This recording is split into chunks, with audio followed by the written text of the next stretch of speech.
Yo, what's up mga idol? So, dito tayo ngayon sa bilihan ng mga school supply. Ayan, hawak-hawak ko yung listahan. Yan yung listahan na hiningi natin sa nanay ng dalawang bata na bibigyan natin mga idol. Sila yung na-vlog natin ng isang buwan at nabidyohan natin na nagbubuhat ng hollow block. Yung magnanay, yung isang nanay at isang bata.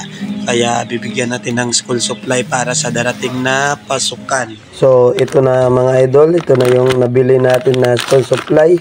Bali siniperate ko na sila sa plastic envelope. Kasi dalawa kasi yung bibigyan natin magkapatid. Bali sila yung nabalag natin nung isang buwan. Tapos nangako tayo na ako na yung bahala sa school supply nilang dalawa, kaya ito ihabol natin bago magpasukan. So hintayin na lang natin sila kasi pinatawag ko na lang sila kasi hindi ako makaakyat ng bundok kasi parang masama pa rin yung pakiramdam natin. So antayan na lang natin sila mga idol. So ayan mga idol, nandito na sila. So ibibigay na natin. Tara. No, para kay Budoy. Anong grade ka, Budoy ay? Grade 6.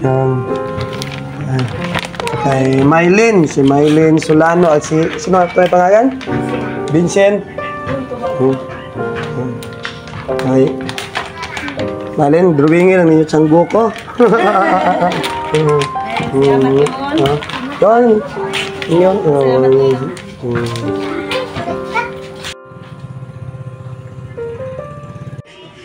So, ayun mga idol, na bigay na natin.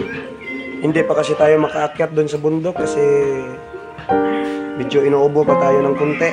So, ayun na lang mga idol. So, thank you. Sana ma-share ninyo mga idol. So, thank you. See you soon mga idol.